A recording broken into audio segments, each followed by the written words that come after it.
tikulandireni ku program ina ya Timvetse kuchokera kuno ku MBC. Program ina imene makufikani choloka chokuti tizikambirana nkhani zosiyanasiyana zimene zochitika m'dziko muno. Ndiye chaka chimene chitango chiyamba, chaka chatsopano cha 2025, chaka chimene chikhali chofunikanso kwambiri m'dziko muno. Komanso tikuchoka chaka cha 2024. Program ataija tinali ndi kukumbukira anthu angapo, for example amvula amene timakambirana kuti zinthu zayenda motani. Koma sitinamalize nena kuti tikambirana nabe kuti chakachi chachikulu. Pano taona president a dziko lino atiusa cabinet yatsopano, komanso alankhulapo zinthu zingapo zimene boma lachita chaka chathachi. Kuti chaka chatha chinali chaka chotani. Pali zambiri zimene zakhala zikuchitikanso chaka changothachi. Timafuna kuti tsiku la lero tikambirane nkhani zikulu zimenezi. Ndiye program ineyi sindili ndekha, ndi akuluakulu amene makhala nthawi zambiri program ineyi. Koyamba tilimitsa George Kasawula. Tikulandirani Mr. Kasawula. Zikomo kwambiri. Tathokoza kwambiri. Happy New Year. Inonso Happy New Year. Zikomo kwambiri. Amvula Happy New Year mpeka samu. Happy New Year. Yes. Zikomo kwambiri. Ndiye mmene afro uzala Kasawula ndi kuti ndiye amvula komanso Kevin mpeka samu. Takulandirani nonse. Kubiranso mwana ndi chaka cha mwachiyamba bwino chakachi. Kubasi. Zikomo kwambiri. Ndiye nkhani imene tifuna tikambirane tsiku la lero. Nkhani zilipo zochuluka. Koma kwambiri mafuna kuti amene nkhani ya cabinet, amati first things first.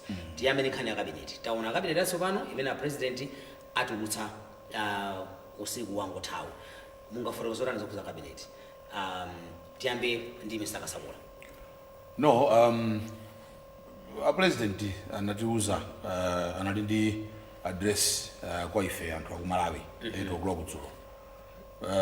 Kumapero kwa address yo ananena kuti tiyambireso Malawi. Summary ndiya kuti 2024 sinali chaka chabwino. Zambiri sizinatiyendere ngati Malawi. Njala, El Nino, chani, koma chachikulu imfa ya vice president. Ndi Amalawi ena 8 pa ngozi ya ndege ku Chikangawa. Ndiye sana anagamba zina zimene tikuzopanga celebrate Malawi. Zimene boma lawo lachita zodiso olofeudi kuziona manga nyumba za amene amakuchita ku security, anagamba za zina ngati mafuta ubwera pa stima, anandina tutu zambiri lilongo kusintha, koma chachikulu ananena kuti koma so zinativuta. Ndi chimene chinativuta makamaka ndi imfa imene ya wachuli wa dziko lino, amene ali wachuli wa dziko lino, vice president Saulos Chilima. Komanso anadzanena kuti tiyambireso 2025 ndikupaseni hope, tikhale ndi hope kuti 2024 watidutsa. Koma 2025 akhala bwino. Ndipo ine ndemwe posonyeza kuti ndikufuna kuti ndi zinthu zikhale bwino, ndapanga reshuffle, ndayitakasa timu yanga ya cabinet kuti tipereke service yabwino.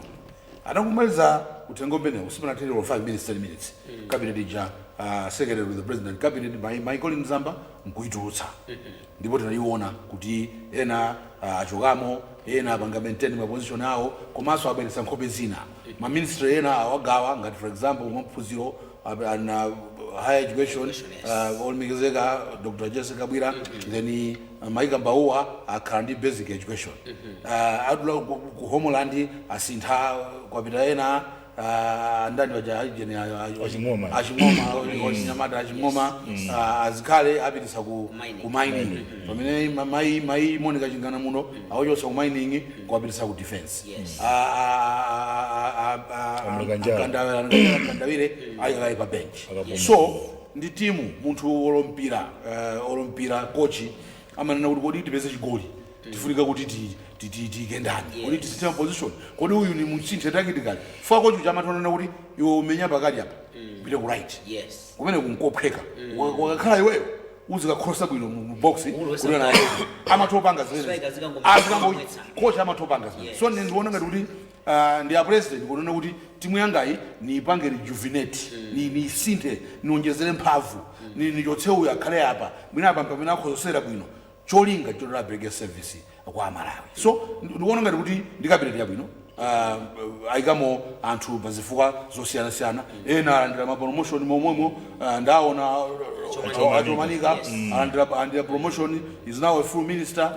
Vice President Amaiko Usi awasinthira unduna, I think awayika mu office mwawo kuti azithamanga zikira chito limodzi. So apangati tu agwereza sifaija kuti zinthu ziyende cholinga chimene ati uzonena kuti afuna better service. amene alowa zimene zozo apresident awakhulupirira achione ngati chinthu cha pamwamba kuti apresident awakhulupirira awathandiza president. I think cabinet isamakhale flat.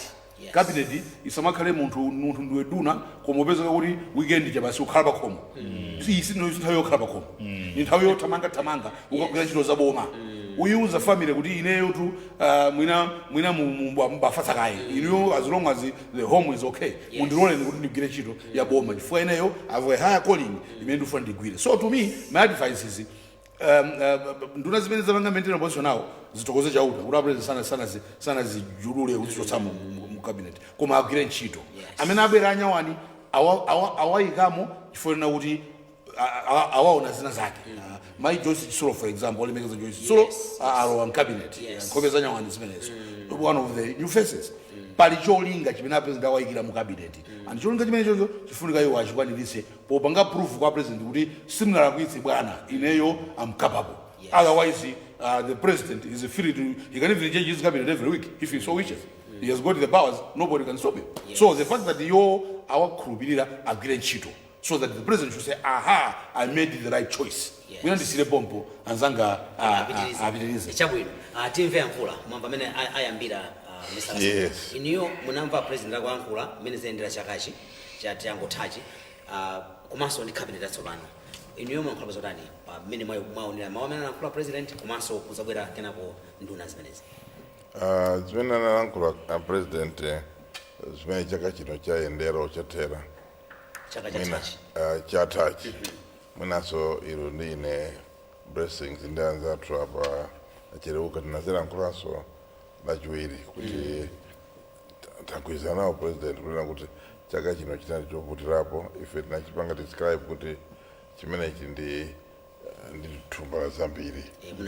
There were successes and problems. And so koma kuti tiyang'ane ndizoona kuti chaka chinali choti vutirapo nditu tinali mavuto ambiri socio-economic problems zimene zachoka kumbuyo kutoka kuyenda ngati mazi kutsopana kuno. Not for us only, various other countries, even makobiro kwandirapo, they're going through very difficult times. It's been tipange underline kuti the vote is an international problem. Ife ngativuta nditu sina ndizina. But the brighter side of it were the efforts that have been made. I mean, mwina akupanga register positive developments pano, and mwina kusokolo kusikako tabwino. Parizindu zimene zativuta nditu, and one of those challenges mwina takumana now ndi mavuto anjala, economic problems. We had mafredi, we had problems.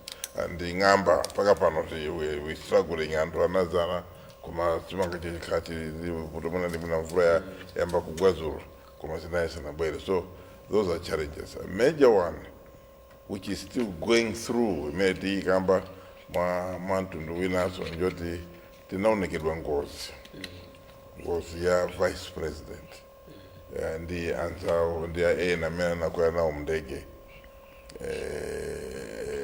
mundege muznachitika and imene ndi chinthu choti mwina chikutivuta how to contend with it and tikulephera kupanga transit kuchivomereza despite maripoti atuluka angapo panatuluka ripoti ya amene anapanga initial report and the report medical report imene anatulusa madokotala amene eneache mabanja anatenga nawo mbali posanka.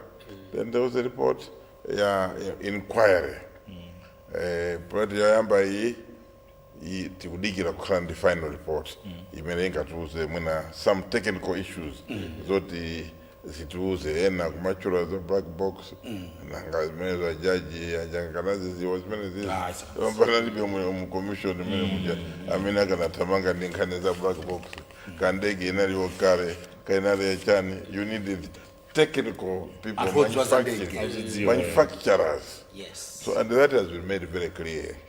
Ndikulankhula ichoti zikumakazo dabwisa and zoziziswa kuti this thing has been talked about. Kuma some people are still looking at it as a problem yopanga 40 report when we all knew that the commission of inquiry was not going to tell us about the voice recorder was not going to tell us about Kamadi Black Box, Yes, was not going to tell us about the state of the plane. See, I don't think that those were the terms of reference. But this is the technical side of a report which will come at a later stage to commission of inquiry inatuza zimene anthu ananena, those that are concerned, from akubanja ku administration ya boma ya kuame akuendesa ndege or aviation ndi yena ndiye nausama airport anafusidwa anapereka report. Anthu anapempedwa kuti akapange volunteer information. Aliyense, it was regular for the 2 months akupanga collect information anapita pena paliponse.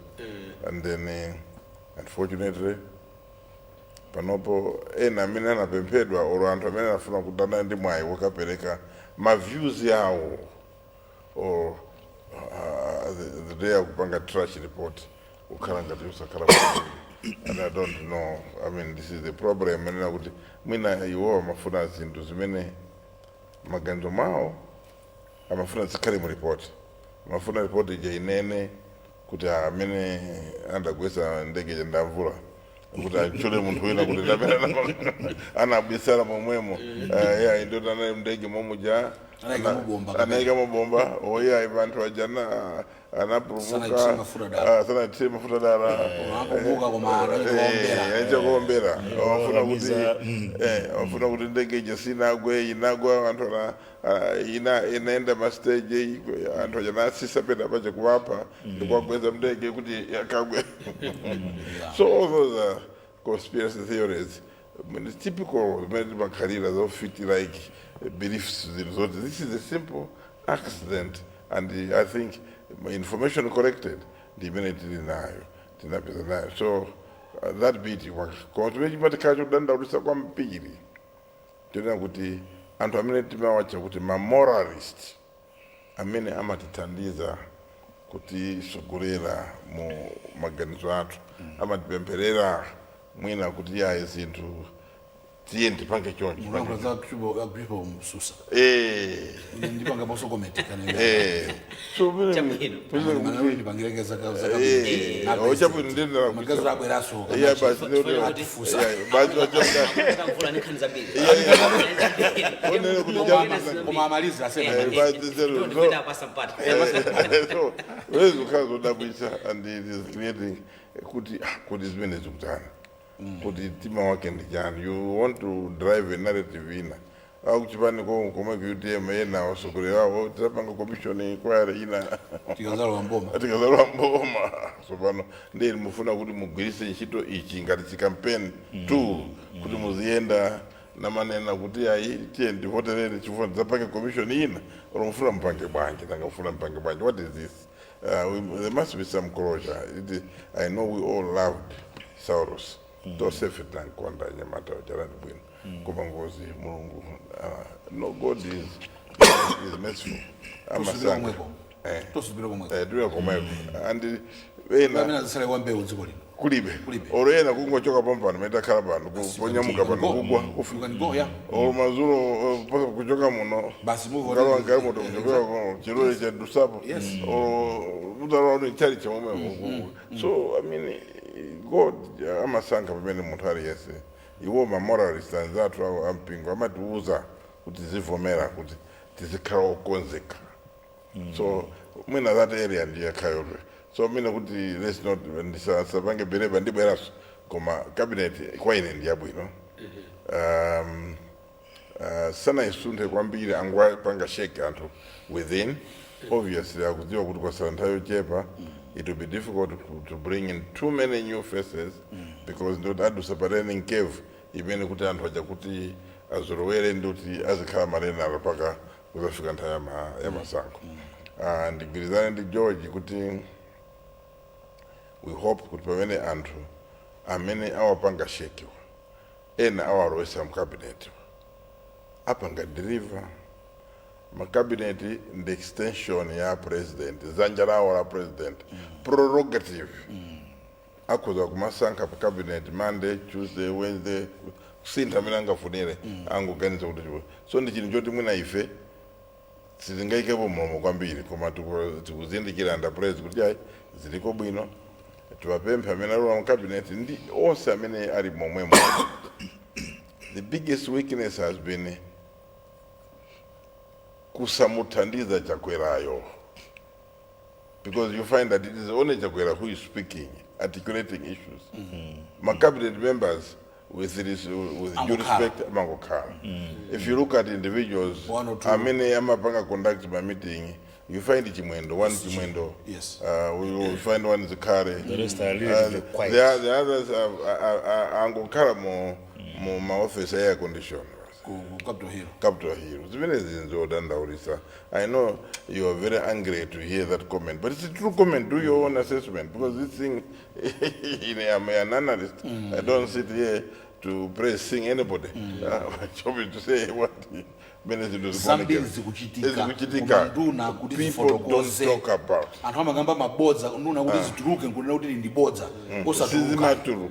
I would say kulilongo kulimiseu ya mbili yabwino mbanda muno mlimiseu ya mbili kumahara sana tulukepo kuti atenga tulankhani tieni timungamuzika ona akankha utuluka every other so ndianene ndani zinthu zacho ndani. I'm sorry to mention a name, but look, I can mention basically everybody else. Kwamaenda umsewu walilongwe upeza kuti trading center amene amavuna ni ngozi awika zinthu zoti zimange protected.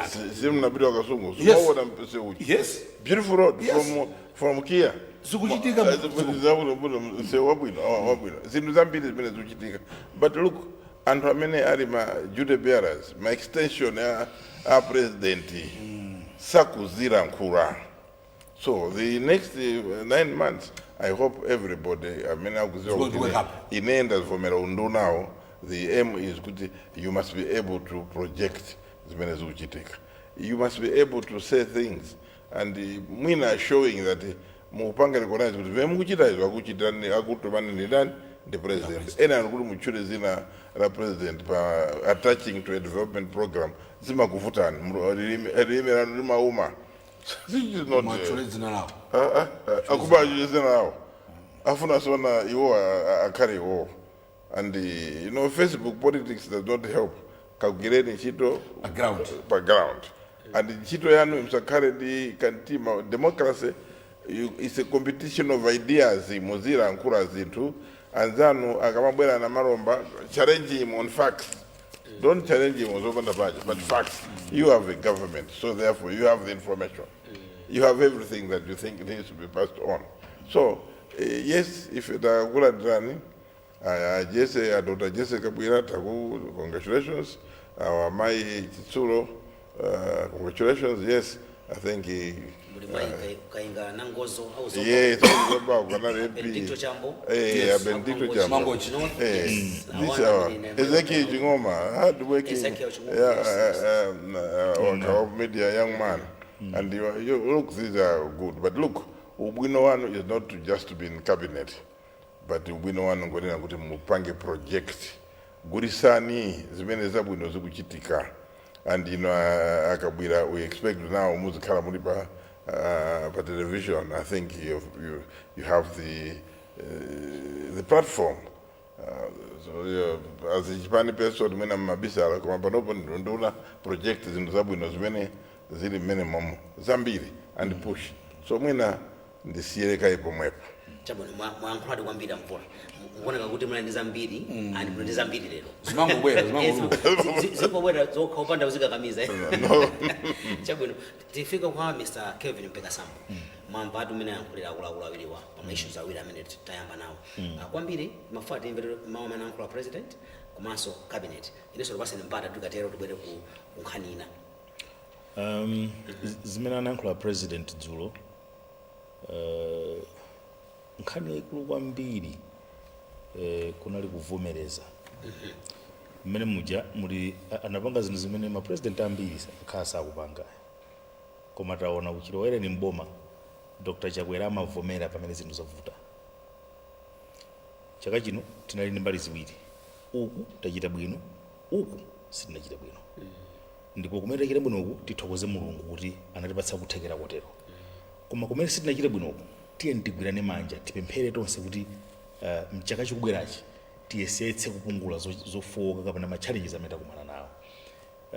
Sindinamveko mtsogoleri wina aliyense kumalawi kunoko democracy akuvomera cholakwika chimene boma lake lachita. Sindinamveko mwina ndikhoza kukumbutsidwa koma sindinamveko ineyo a sitting president accepting zinthu zimene sizinayende bwino. Kuvomera cholakwa Bible kumafotokoza kuti ndi chiyambi chopambana. Ndiye ndikhulupirira kuti poti president ndi mbusa mwina amatsata mbali imene. Ndibwere ku cabinet. Cabinet mukaona dziko lino lakumana ndi zinthu zambiri zowawa zimene sitinaziyembekeze. Cyclone Freddy, matenda a kolera. Tikukamba chinthu tsopano china chimene chikuoneka kuti chakhala chikubwera kwa zaka zitatu zapitazi. Imene ndi ng'amba. Kugwa kwa mvula kwa Njomba. Anthu kudzala chimanga mpaka na kunyeka chitangomera kumene. These are real challenges zimene zikufuna mwina additional effort. Chifukwa kulingana kuti munthu umasenza bagi la 20 kgs. Koma tsopano dziko lino likunyamula mavuto olemera mwina 100 kgs. Koma anthu amene tili nawo mwina ngongo kwanitsa kunyamula 70 kgs. Ndi a president akuonjezera manpower. Kuti poti mavuto akuchuluka ena amene sitikumayembekezera ndionjezereso manpower kuti tithane ndi mphamvu zochuluka ndi mavuto amene olikhala ndi mphamvu zambiri. Ndikupatsani chitsanzo kuti mukayang'ana muona kuti madera ambiri amene akhala kukumana ndi mavuto amene wakhudzidwa ndi mavuto amenewo mwina ndi aku Lake Shore. Kukokoloka kwa madzi, dzuwa lambiri, madzi mbali mwa nyanja makhala kutentha kochuluka. Kulanda zoti sangalime zokwanira. Ndiye mukaona mwina 60% ya nduna zimene aonjezera kumeneko ku Lake Shore. Muona kuli Zomba, kuli Mangochi, kuli Nkhotakota, kumene kukubwera nduna yanyo wanu kumene kubambo Chimpeni. Bambo Nowa Chimpeni. Nkatabe, yes. Muona kuti mukayang'ana dziko limbali imeneyi kunakanga kunalibe. Sikumayenda anthu mbendera kumapetepeto kuti tikhuzukane napo uko. You understand what I'm saying? So kumeneku ayalaso kumeneku. Tukamba za Maina Ngozo, Patricia Kayangana Ngozo kuzomba uko. Benedicto Chombo kumangoshi. Kumene kuja kunali mavuto komanso kumene panopa kukupita ndalama zochuluka. Kuchitika investment yambiri. Kufunika ukhale munthu amene adziyang'anira zimene zija nkomati apachibanayi chifoti ndi ma areas amene kuli attention yochuluka. So ndikuona ngati it's a well balanced improvement, a focused improvement. We must not forget the president is also a politician. He was elected by a political party. This government is a political government. So you cannot take away some politics, but the truth of the matter is, in the one the shaking of the cabinet has been really strategic, very strategic, to achieve zinthu zina ndi zina zimene mwina mphamvu zimacheka. Ndiye mwina musana pitirize anayankhula pa mvula nkhani ya cabinet ministers. Nduna kuti zina seziyankhula. Ngokhala mu cabinet papo misala sakula. Nena kuti mwina ngokhala ku cabinet makhala ku Capitol Hill mamati. Nkhani zina kuchitika zoti maza kuti anduna kuti iyi ndi line minister yawo. Akanatha kuyankhula ndiwo. Kuna kuti zene za nkhani ndizi zosati zimene zikumvekazo. Umene madikira kuti pana amene minister of information akali kuti ko athamange anene kuti ayi apange clarify. Mukuona ngati kuti iniyo muyembekeza zotani zoyera kwa nduna zimene zigwirira ntchito. Potenga zimene yankhula mvula kwa ndipereke chitsanzo chimene mvula sanapereke. In this day and age sitingamayembekeze kuti wina aliyense amene afuna kudzatenganso ulamuliro kapena kupempha ntchito kwa ife ngati Malawi adzigwiritsa ntchito mawu otukwana pa msonkhano. Tinazoona zimene zinachitika pompano. Bambo Chisale anayankhula mawu otukwana pa msonkhano. Zimene zija umadabwa kuti koma wanga matukwane chonchi. Mdziko muno tili ndi apolisi, tili ndi malamulo. Zinthu zimene zapundula dziko linolo kuti lifika pamene tili panopa ndi kuchepetsa mphamvu ya lamulo, kunyazitsa mphamvu ya lamulo, kuderera malamulo a dziko. ndi zimene zaononga pa Chingereza amati erosion of morals, moral erosion. Kusalemekeza malamulo, kulibe dziko limene anthu salemekeza malamulo. Zina ndi zimenezo mwina zimene zapangitsa kuti bwanji apa ndisinthe chonchi chifukwa ndizosamveka. Kuti munthu ngamanya ukayima pa msonkhano munthu you have to be mindful. Ndikuyankhula pali makamera pano, pali ma TV, ena amene akuonera zimene zija ndi ana achichepere amene akukula kumene. Ana ang'onoang'ono amene akumaonera zimenezo. Ena amene afuna kuyamba ndale kuti akamaona kuti kutukwanidwa chonchija mukuphunzitsa chani generation imeneyi. So these are some of the things zimene lamulo limayenera kupanga protect, kuchepetsa, kuchotsa mmakutu mwana. Nchimodzimodzi ngati bambo nyumba nthawi zonse akangolowa bwera mwina kena kala kuika pa amayi basi papa kutukwana amene mucha kunyoza ana ajaso akatuluka kunja amakatukwana. Wanipesa ana ajaso akatuluka kunja wina waka akangowala kuira mamuta akhale naye pansi akambirana naye mwamtendere basi ndio zipakena. That's how you destroy characters of societies. So sometimes national discipline is required. Where there's any sign of lack of that, now to answer your question, more na kuti nkhani yoti nduna zambiri sizima gwira ntchito yofotokozera zimene boma lake likuchita ndi zifukwa zake. Nkhani imene ndiona tikayang'ana zaka 4 zapitazi, zaka 3 zapitazi, muona kuti ngati pali munthu amene amatuluka kawiri mwatikhoza kamba za zikhale a speaker achimwendo SG koma ena amakuti akhale ndi aggression imene yoyo kuti we have a responsibility to market or to tell Malawians where we are going, because mukakumbukira speech yoyambirira ya Dr. Chakwera adanena kuti dziko lino ndikuyenera kutembenuza tilingati tili pa nyanja shipi imalowera uku ineyo ndikufuna ndiyitembenuze tiyang'ane uku. You cannot change the strategic direction of a country without an aggressive media or communication strategy.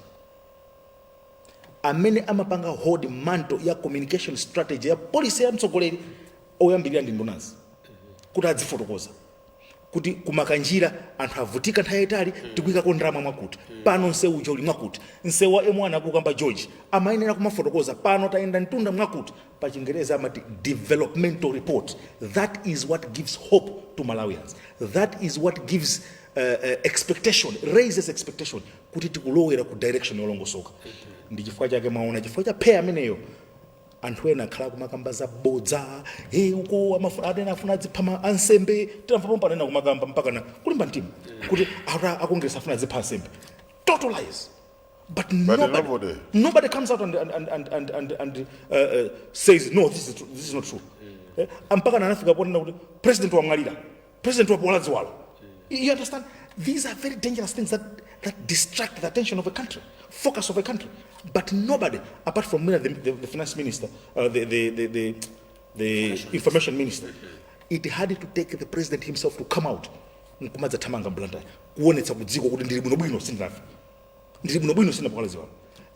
is a challenge. It's a problem. We must be honest. It's a problem that must be taken care of. So to answer your question, the change of the cabinet was inevitable.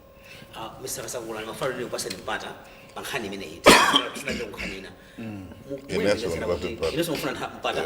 Mwembekeza kuti nduna zigwira ntchito motani. Paipo nafati babwerese kwambiri. For this is very critical. This is very important. Maka tikayangana zimene ankula mvula, masomene ankula ampeka sama. Koditu is very simple. Politics is competitive. Design ya ndale za Malawi njona kuti is competitive. We have to have opposition. Chita amene majaji nda Malawi. Yes. In 9 months time, tipita kuchisankho. Where Malawians azapanga pronounce whether they want President Chakwera to continue or not. Ineyo mukani mundifuse. Yes. Malawi munomo mulibe munthu wina amene atopiriza ntchito imene agwira Chakwera kapena kupanga compare. Enawo samene akufuna ndi abodza.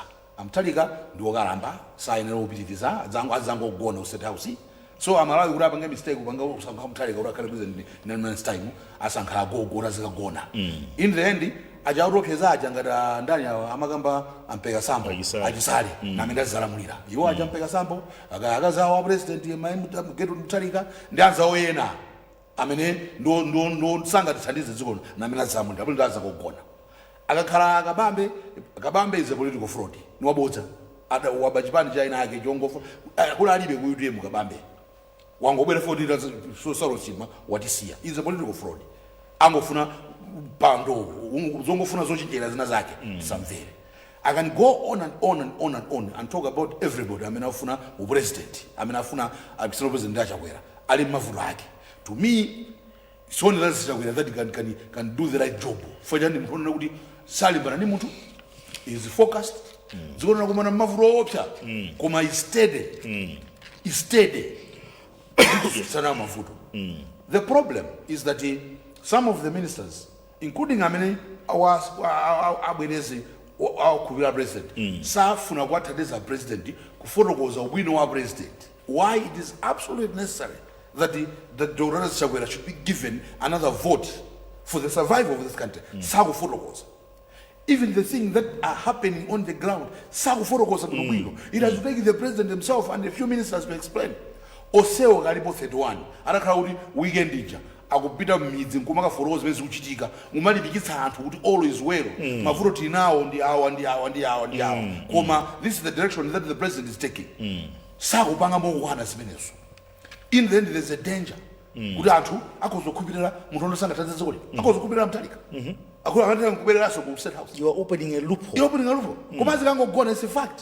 is 84 is 85 why should we have somebody like that ought to be president ineyo bonobo sinafike zakalo 60 sinafike koma ndimavota amthuli napaka ngatoba ndifuna ndipume chito what about someone who is 85 if you are married tachimwa chali kuti you can have such a person to be our president akati bangalidi kuti Mo Ibrahim said lead where lead us to the grave akati bangalidi kutiko usabota but because these people are not helping the president to explain what is happening on the ground there is that danger that the Malawians can be duped nkukasa kama wachonto once you elect him the next thing is sleeping amene azabanga and ambaka onena ngati chisana ambaka onena kuti muzasenge mthalika koma after mthalika muzaone ine ambaka lomatu opshesa umatu opshesa ali kunja kwa what more if you put them in neto uzakhala kwathu because today this president everybody feels kuti ndine Malawi and this is my country yes DPP you felt you are a second class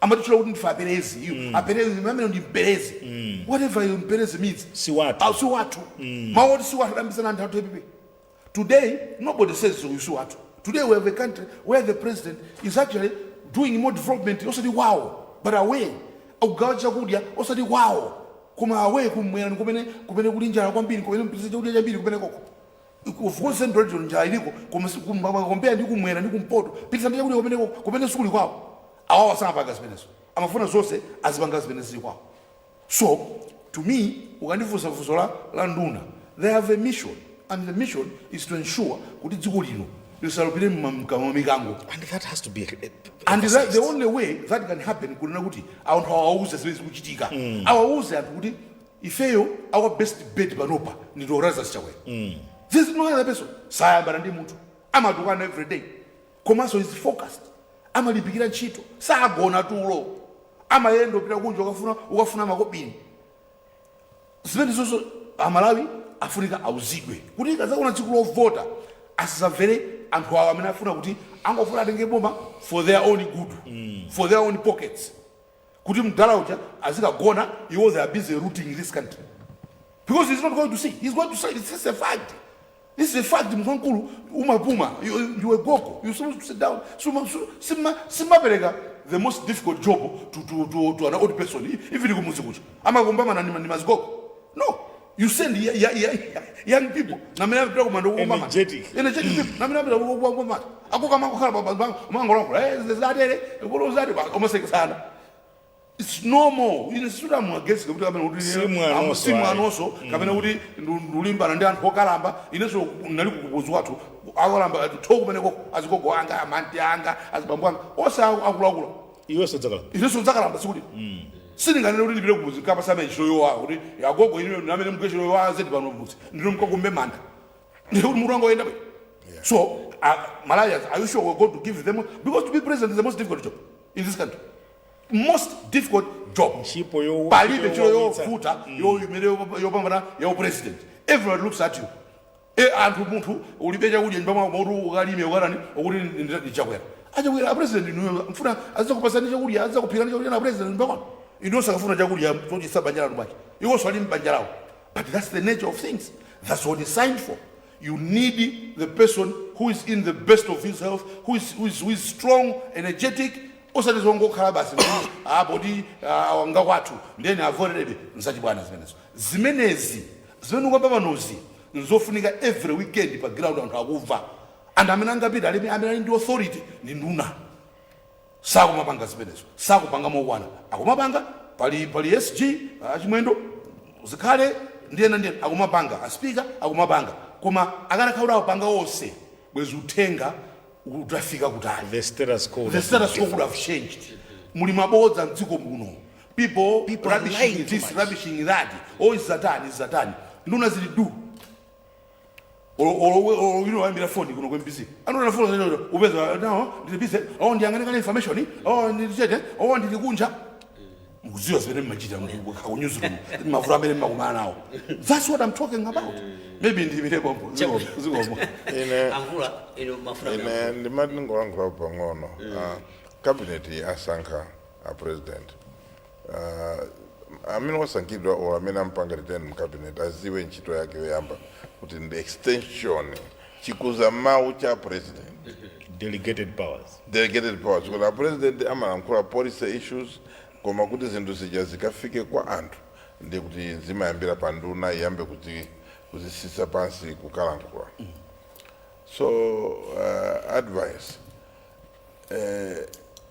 please phunzirani kulankhula zabwino zimene inuyo mwachita. Boma idachita zinthu zambiri zabwino zilipo. If you calculated or munalemba pansi kuona zilipo zabwino.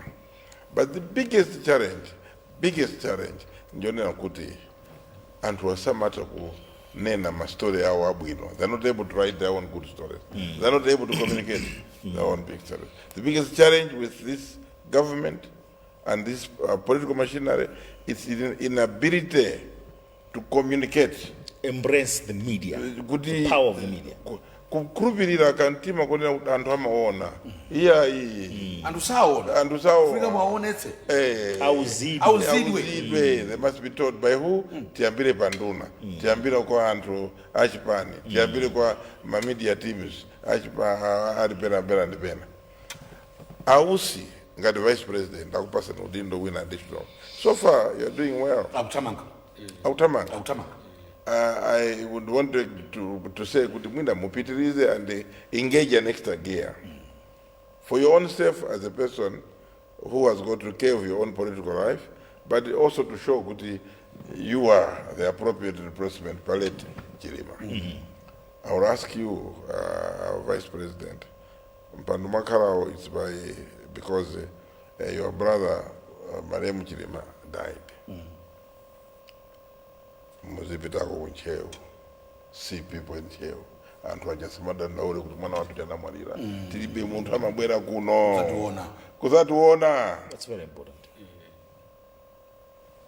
Kumene muliko muzipita kuncheo. Muzikakumana ndi anthu. Kogawa chimanga muzikagawa so kumeneko. Muzikayenda kumeneko. Muzikaona nawo zituko. Because anthu andamasiye, they are down son. Mwana wawo uja mapanga amachitira zambiri zina zanseri amachitira zimene must be some continuity. Mina nipo na malipira school fees.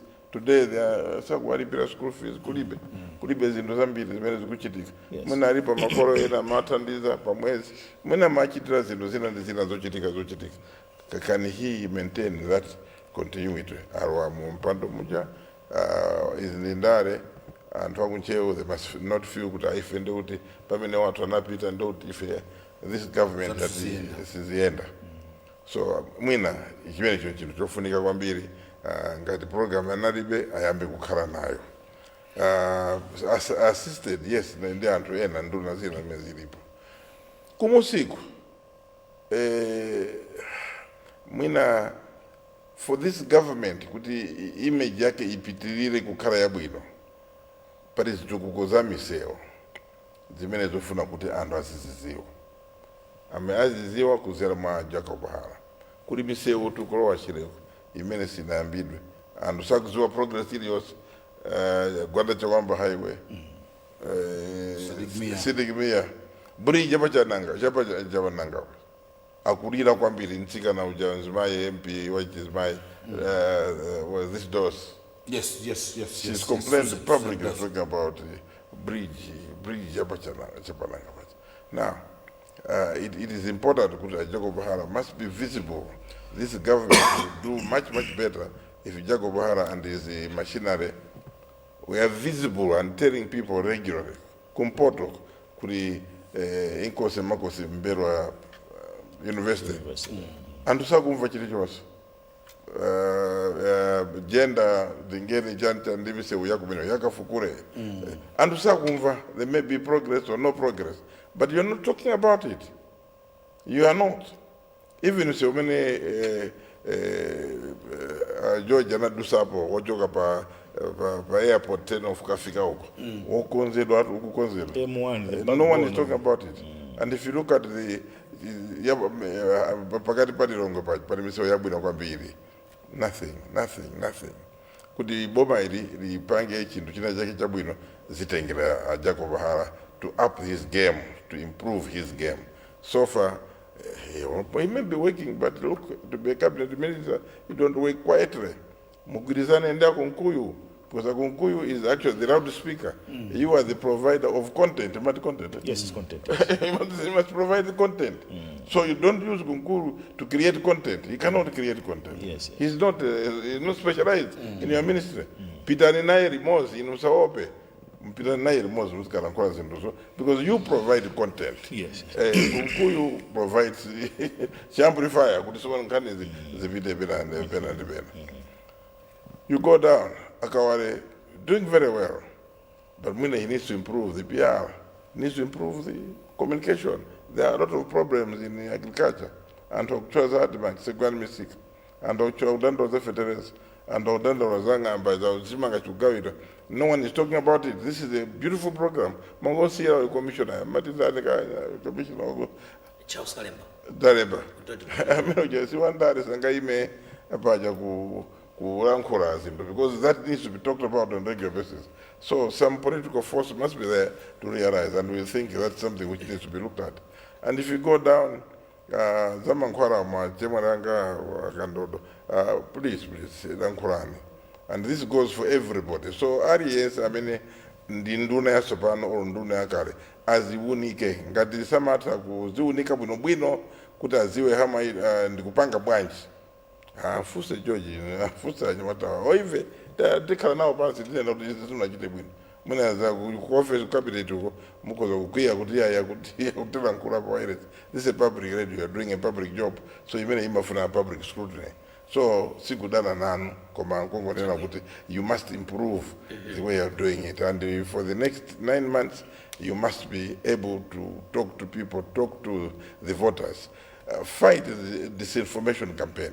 And some DPP apanga specialize in disinformation, and if you don't fight that disinformation, muipisidwa, and then maboza.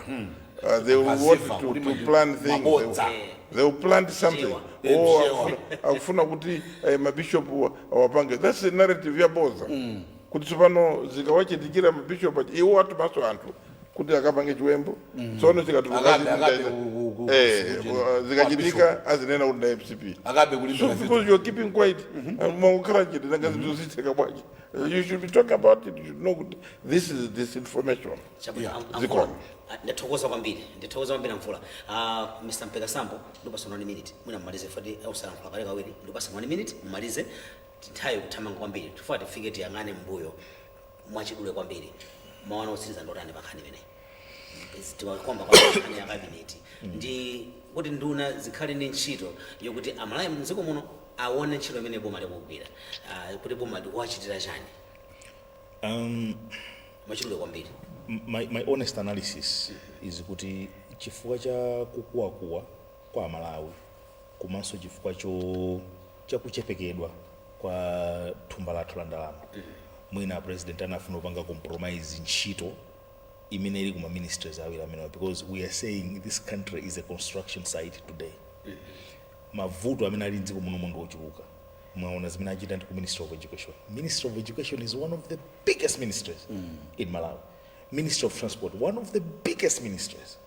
It is honestly very hard to heap a responsibility of running that ministry to one person. Sometimes we have to be fair to people. Okay? So, muona kuti ku education agapo. Ku agriculture awonjezeranso. Kuti wina mwina aziyang'ana za administration, wina azithamanga ngati zimene akupanga office ya president. A president akukhala pansi kuphika ma policies and the like, vice president wawo akuthamanga kuonetsa kuti zimene akuphika bwana ngazuta zikuchitika. Tikuwaona vice president akumasenza matupa. You understand? Chimodzimodzi ku transport.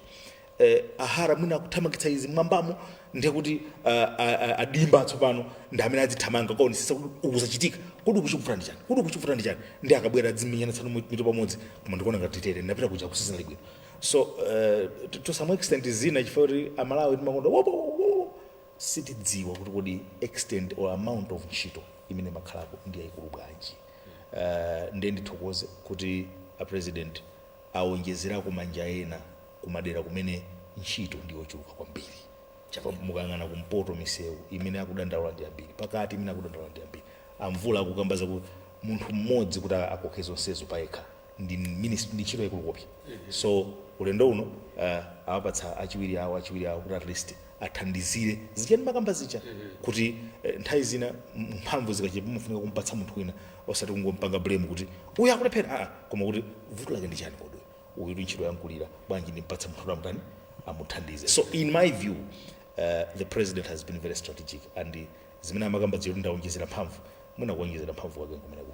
Chabwino ndithokoza kwambiri. Tikufuna kuti tithamangitse nthawi.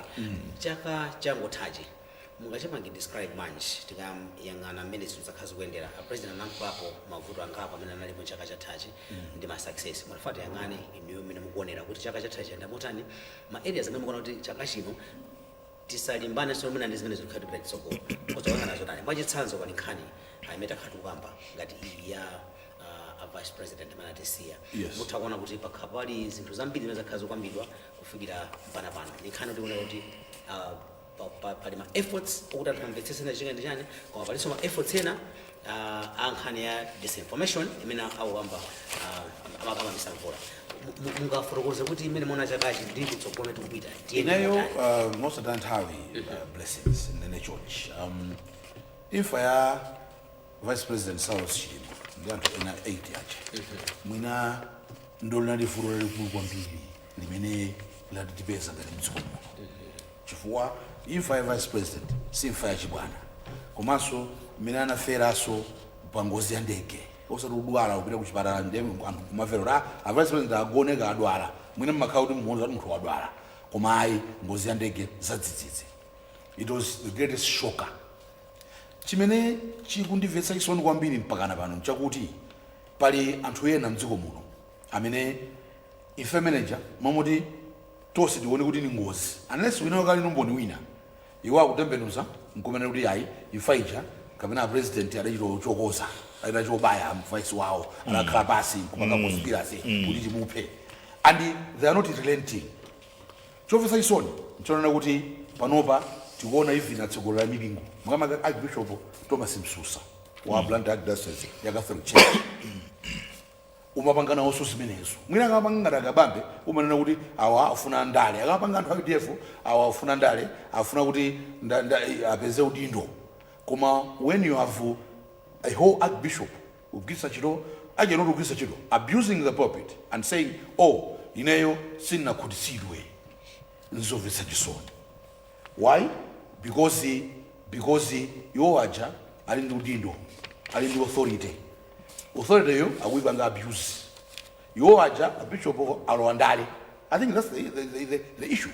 Iwo aja alowandale nga UTM. Everybody is saying kuti Archbishop alowandale nga UTM amapanga maslogani a UTM, panopa kuno blind glasses kukakhacho chitika chilichonse palibe politician amene amampanga invite kumafunction ampingo apart from akabambe kumene kwakatisa ndalama 17 million 17 chani kena kwa bishop azipita papapo nkuonera kuti imeneja ife sinamvetsetse sanamvetsetse chani mesa amakamba mpeka samba kuti ananena kuti bwerani zapereka aliyesa amene ndi kufamecho abwera zapereka komanso mutati muone composition ya inquiry ija mpezeka kuti a president alayesetsa kuti atenge mbali zonse including the Catholic Church itself. Monsignor Tawale is a very senior person in the Catholic Church. He's a senior person. Monsignor uja uli close to the bishop. And oja Monsignor wao so ngo wasanka bishop pa loko uche.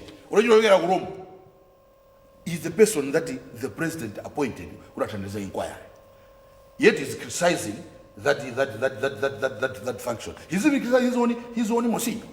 So what are we talking about? You see, and I'm ngati kuti atsogolera mpingo sangalabwitse koma atsogolera mpingo ndi anthu and anthu ena oya bishop adasinthana 1992. Yes, but it wasn't like this. 1992 the bishops suddenly did partisan interest because the archbishops was a partisan interest. They didn't have.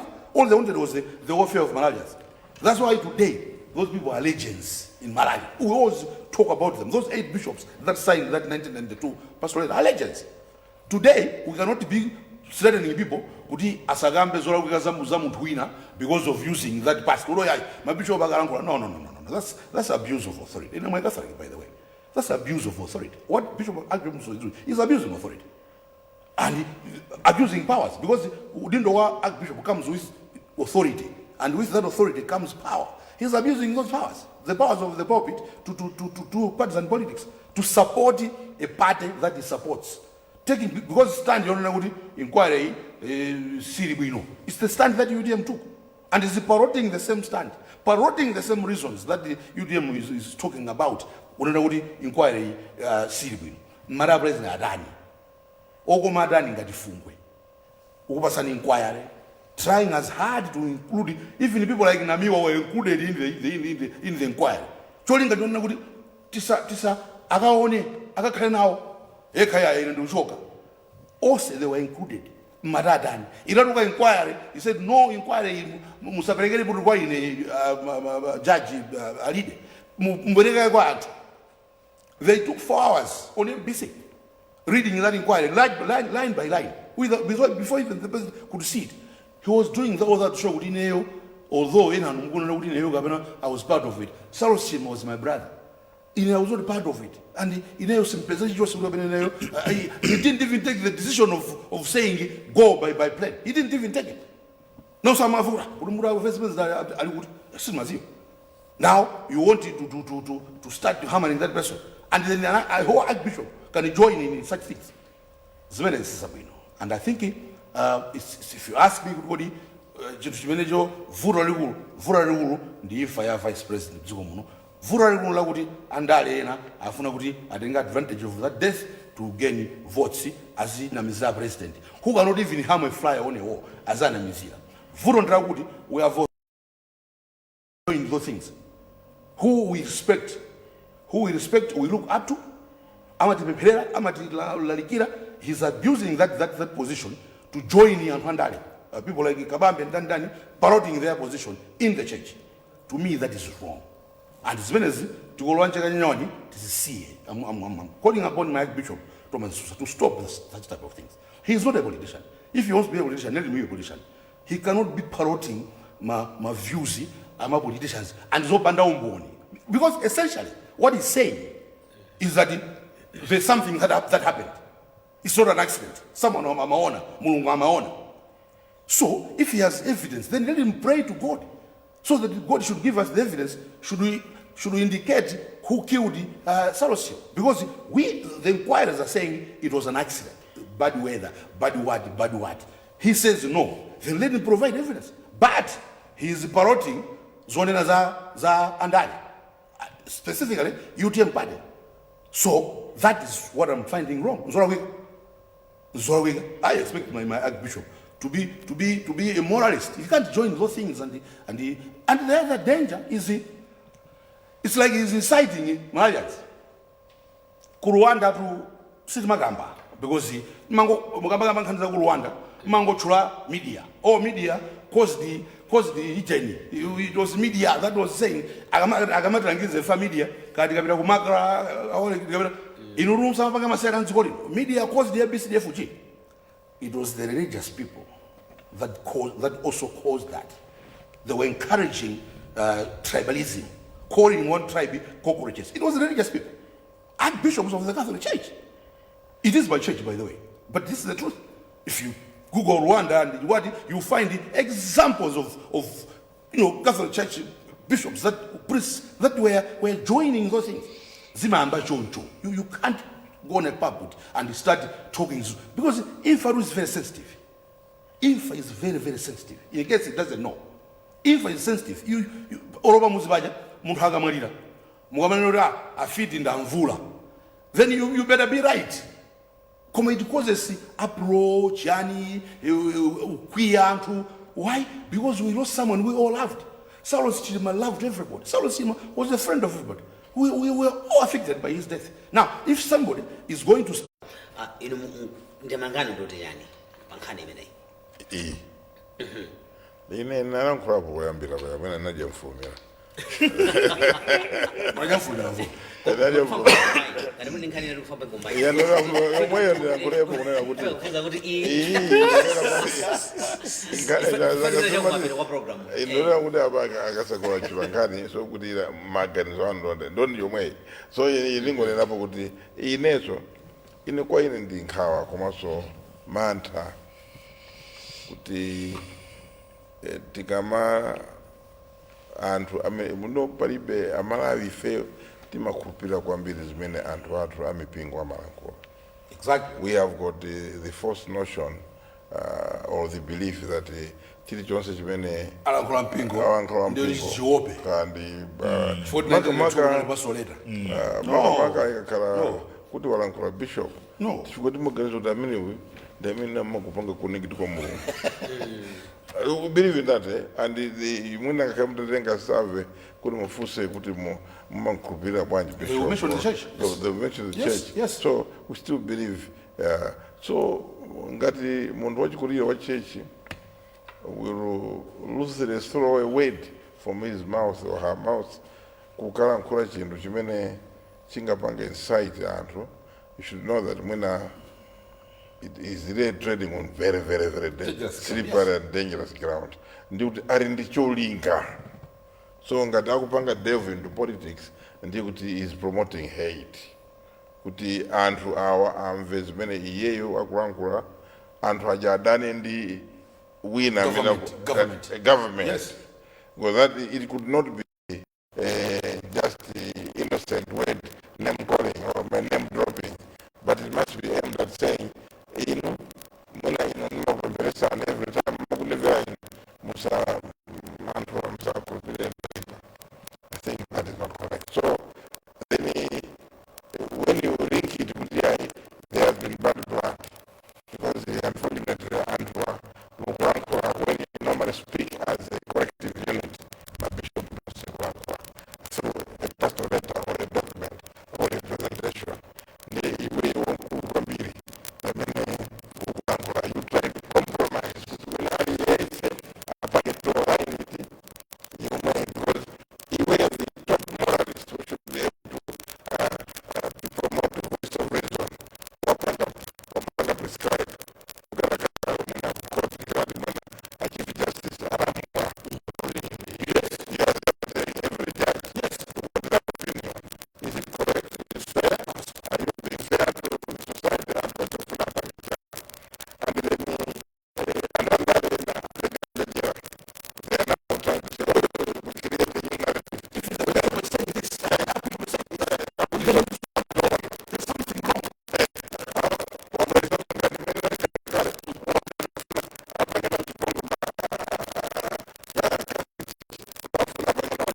chomvetsa chisoni kuti some politicians amene ayamba kumene they want to use this to peddle their kuti awakanke akakhale mu office plot number 1 sell your ideas.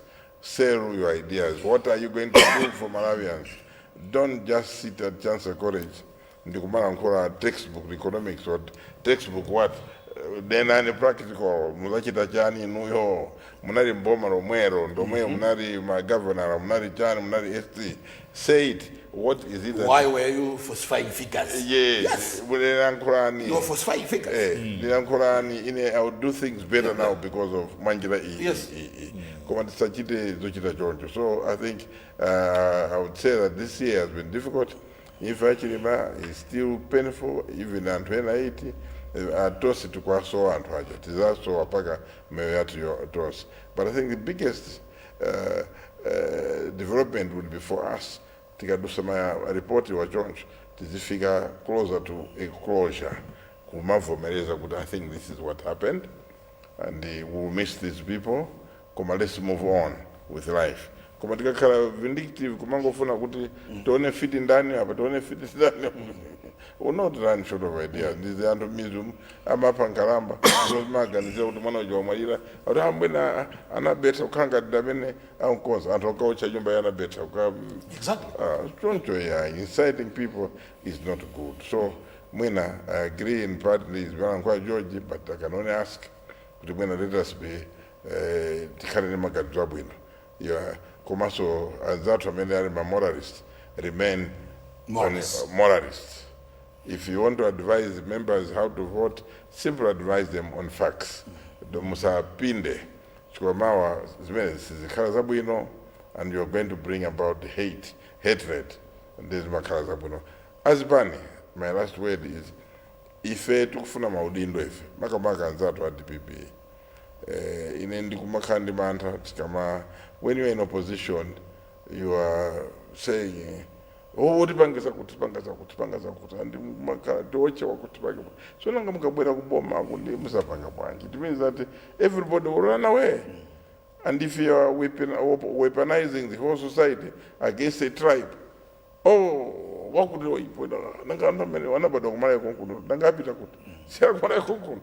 do you want them to go? They're not going nowhere. And is it wrong to have a president from another region? There's nothing wrong. There's nothing at the debate. The minister career. Security is the president, which you keep. Security is the one which you site. True. Or we don't change. I mean, that's what we must accept. There's no family, there's no district, there's no region. Imene inga mabereki ma president or kauka. No. Anywhere. It is nice. Today we have Chakwera. Let him finish his second term, and then the next time there will be another person. We don't know. We don't know. Only God will help us and guide us. Tathokoza kwambiri Mr. Mpesamba umaliza manje program iyi pankhani mukambaya fetu tupita kupambana kwa program mumaliza motani pamene anakulera akula awiriwo nkhani imene ndimene ndakhandi kuyembekezera nthawi yatali koma pali chinthu chimodzi chimene anthu ambiri akulephera kuyang'ana chifukwa chotengeka ndi phokoso limene likuchitika mdziko muno. Mmene tinkayamba matipate Malawi munomo 1992 ngati panali mfuwu wochuluka kwambiri liwu limene lidakula mawu linali kuchokera ku mpingo wa Katolika kudzera ku mabishop kalata yawo imene adalemba kulangiza Malawi kuti tisinthe. Chimenecho chinali mbali imodzi yachiyambi cha democracy yathu kuno ku Malawi. Koma kanthu kena kamene kuchoka nthawi imeneyo kufika lero sitinakayang'ane ndikakuti kodi langizo limene lija ifeyo latitengera kuti ngati dziko, kodi tapindula nalo, kodi nkulakwa kunena kuti mmene ankatilangiza nthawi imene ija tinali ndi makampani amene amapanga zinthu mdziko muno, koma kumene adatilozera kuti tilowere nthawi imene ija nkumene takazindikira kuti makampani athu adagulitsidwa. Kodi nkulakwa kunena kuti langizo limene tabwera nthawi imene ija linali lolakwika tikaona ndi mmene tayendera ngati dziko, chifukwa langizo limapangidwa measure ndi zotsatira zake. Chinthu chachiwiri nchakuti kuchoka 1992 kufika lerolo tapanga zisankho kangapo, ndipo magulu osiyanasiyana anthu amatengapo gawo pouza Amalawi munthu oti amvotere malinga ndi kukhumba kwawo kwa iwowo. Zimenezi Amalawi akhalapo akulozeredwa kuti koma pano tentilowerenoku. Kodi tikayang'ana malangizo onse amene abwera mu nthawi zachisankho kuchoka 1992 kufika lero, kodi atilozera kwa olondola? Ine yankho langa kwa ine ndi ayi. Chifukwa chiyani? Kulikonse kumene talowera pakamatha zaka 5, 6, 10 timadandaula Amalawi kuti magetsi sitinaonjezere kuja munatilozera kuja. Taonani makampani akugulitsidwa, taonani anthu akudulidwa mabere kuphalombe, taonani anthu apano akuphedwa malubini, taonani akugawanso tu Escom ija kuigawa osati kuti apititse patsogolo ntchito koma adzigawana ndalama. Taonani akatitengera kuja munatilozera kuja akatitengera majeneneta kubweretsa. Zimenezi zimene tikuyenera kuziphatikiza zonse pamodzi ndi kupanga chiganizo chimodzi ngati dziko. Kuti kodi malangizo amene magulu anthu amatiuza ifeyo atitengera kuti. Manifestesa kamene langizo limodzi la chitsanzo cha langizo limodzi ndi limene lichanapanga Ambuye Bishop Msusa. Ine I'm a Catholic, but I must admit statement imene idayambitsa nkhondo pakati pa chipembedzo changa ndi zokonda zanga ngati munthu. Ndiye ndikupanga no imagine kuti kodi ndi anthu angati amene akhala mu condition imene ngati imene ndili neyi chifukwa cha statement imeneyi. Pachichewa pali mawu amati mtengo wakankhande susunga nthuzi umadzanjola mulomo mwana wakuyemwe. Ndibwerezeso. Mtengo wakankhande sasunga mthunzi umadzakola mulomo wa mwana wakuyemwe. Kankhande ndi mtengo wa minga. Simuleka kuti urase mpaka na upange ujeni ayi. Chifukwa chiyani? Nthuzi sasunga ndi mtengo wa minga. Zikutanthauza chani? Maliro si chinthu chodyera. Maliro si chinthu chodyera. Ndane naso nthawi yake zimenezi. Maliro si chinthu chodyera. Tikadya maliro nthawi yonsesa timavomereza. Ngakhale kumpingo kwathu ku Katolika timaphunzitsidwa kuti tivomereze kuti opereka ndi olanda moyo ndi Mulungu. Zimenezi zidasonyezedwa nthawi imene Ambuye Yesu adakadzutsa Lazaro m'manda. Adamfunsa Marita kuti kodi sudziwa kuti opereka ndi olanda moyo ndine? Kodi ife ndife ndani kuti tiyambe kuweruza za nkhani za imfa ya munthu mzathu? Baibulo lomwelo limanenanso kuti mwa inu palibe amene angaweruze nzake chifukwa mwa inu nonse mulibe olungama.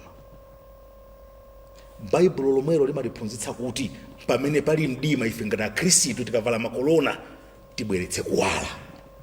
Pamene pali mdima, imfa ya vice president athu idabweretsa mdima pakati pathu. Mukunipesesa mene? Inetu ndimapemphera ku St. Patrick's.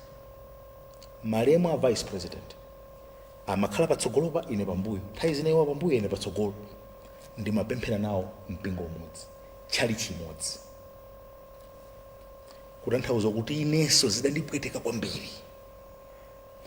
Koma sizoona kuti tiononge tsogolo la dziko lino chifukwa cha imfa. Chaka chimenechi tataya anthu ambiri. 1,000 people ndi kolera. Close to 1 million people cyclone fed. Zaka zimene zapitazi taona zinthu zoopsa kwambiri. Kodi titati titenge onse aja amene abale awo amwalira nkuzitenga zimene zija kuti timphathike chakwera kuti ndamene adachititsa? Kodi lino likhala dziko? Ndi chifukwa chake tikuti mtengo wakankhande sasunga mthunzi. Ambuye Msusa, mtengo wakankhande sasunga mthunzi. Ngati mtsogoleri wa mpingo akuyenera kubweretsa kuwala, kodi kubweretsa kuwalako kunayenera kutani? Nyali yawo inayenera kuwala pati? Pamene panapangidwa create opportunity, bweretsani maumboni. Ambuye Msusa ngati anali ndi umboni wina uliwonse anayenera kupititsa ku commission kuti dziko lonse lidziwe, osati kudikira kusunga umboni umene ali nawo. Ngati ulipo umboniwo kusunga kaya ndi zimene adamva kuchoka kwa Mulungu. Ndi mtsogoleri wa mpingo, ndi mtsogoleri wa tchalitchi chathu. koma osati kuzisunga nkuzika mthumba nkudikira kuti nthawi ya commission ithe nkumakanena kuti zimenezo ndi zabodza zoona zenizeni zidzadziwika chaka chamawa akutanthauza chani? Kodi kumeneko ndikubweretsa kuwala? No. Kumene timaphunzitsidwa kumpingo wa Katolika? No. Ndichifukwa ndimanena kuti kawiri nthawi zina kutenga chizolowezi chakuti ife ndi amene timapanga chakuti nthawi zimasintha pano nyengo zasintha anthu akudziwa kuti anthu omwewa amene akutchulidwa maslogan awowa ndi amene amasokoneza mafigures ku Reserve Bank zimenezo Amalawi akudziwa. Anthu amene akuchemereredwa awa ndi amene amakatenga ngongole kumadzavindikira chidzenje kumanamiza Amalawi kuti Malawi muno tili $, pamene sitimalima magetsi tinalibe sitimapanga export. Amalawi akudziwa kuti ndi akabambe omwewa amene anali Reserve Bank governor nthawi zimene zimachitika. So Malawians are able to pa nthawi ngati inoyo tidakachepetsa zimenezi. Pomalizira pa nkhani imeneyi ndimafuna ndipemphe ife ngati akhristu timakhulupirira kawiri chikhulupiriro chathu kumpingo timayembekeza kuti nkhani ikachitika munthu womalizira kuyankhula pa nkhani adzikhala amene ndi wamphamvu kwambiri mdzikomo kapena mu mpingomo. Koma osati kangochitika iwe wamkulu wende woyamba ku satero sapanga choncho chabwino. pomaliza penipeni kuganiza kuti zimene zidachitika mu 1992 zichitikaso is a very big political miscalculation. The involvement is not there. Ndibwereze kuganiza kuti zimene zidachitika mu 1992 influence yake can be repeated today is a very big miscalculation. Ndikupatseni chitsanzo. Ma results amene adabweretsa kalata ya bishop tonse tidakondwa. Koma one of the results was pulling out of donor aid from Malawi by donors.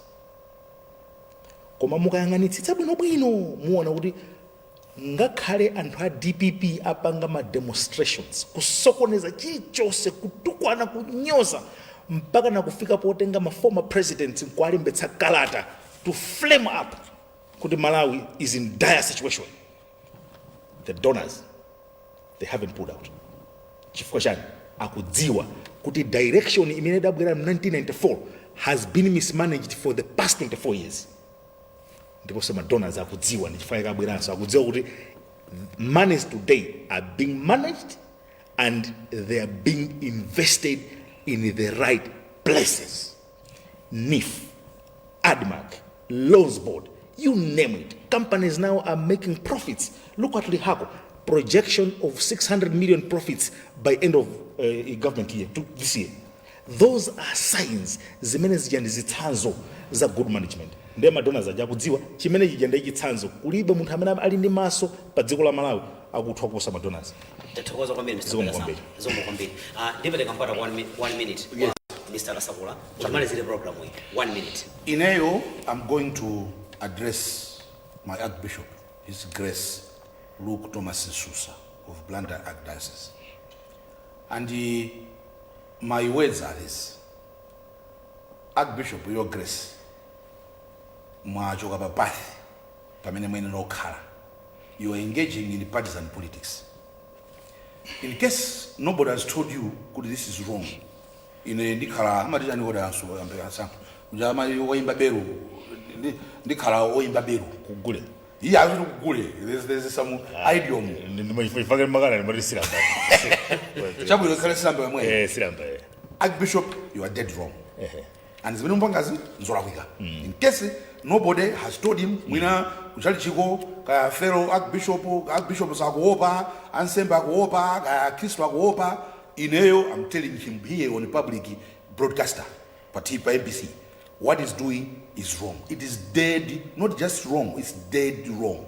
It's abuse of your authority as the leader of the Catholic Church in Blantyre Archdiocese. It's abuse, total abuse.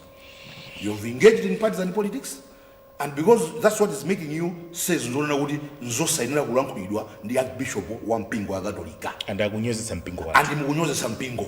In case you don't know, alipo ina akuna mizani akunena kuti azimene zabwino more fire muone anthu amene akuna zimenezozo most likely nandale because they are going to benefit from the words that you are saying And politically. they are not Catholics. They are not Catholics. panopa the only politician emene mukumva maganizo ake ndi Dr. Kabambe. Wakhala zochitika kuchalichi is Dr. Kabambe. Akristo ana akudabwa kuti chichitika njani. What is happening? Is he the only politician in Malawi?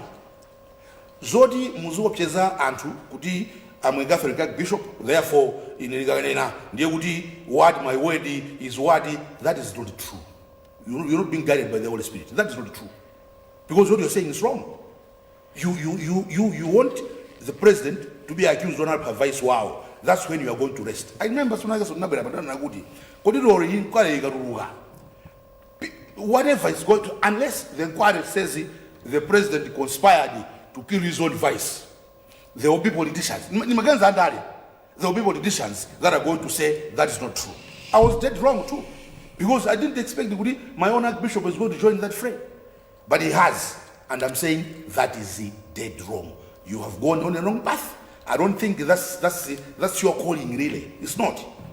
Thank you. Timalizira bene pa program. Ndithu. Amvula sinopasa nimpata nomwe yankhule nthawi yatha. Mr. Mpekasamo amaza pompano. Tithokozeni mabwera program tsiku lero tathokoza kwambiri. Tilamphula next time. Chabwe tithokoza Mr. Mvula. Timalizira program imenepa ine blessings kana cheni fund tithokozeni. Na pamene kuonera program ineyi kumaso kumvera. Tithokoze Mr. Kasakula kuti munabwera program tsiku lero. Zikomo. Mr. Mvula takuthokozani kuti munabwera. Kumaso Mr. Kevin Mpekasamo. Ndakuthokozani. Zikomo. Tikufuni chaka chabwino cha 2025 amene muonera kumaso kumvera program iyi makomanonse. Bye bye.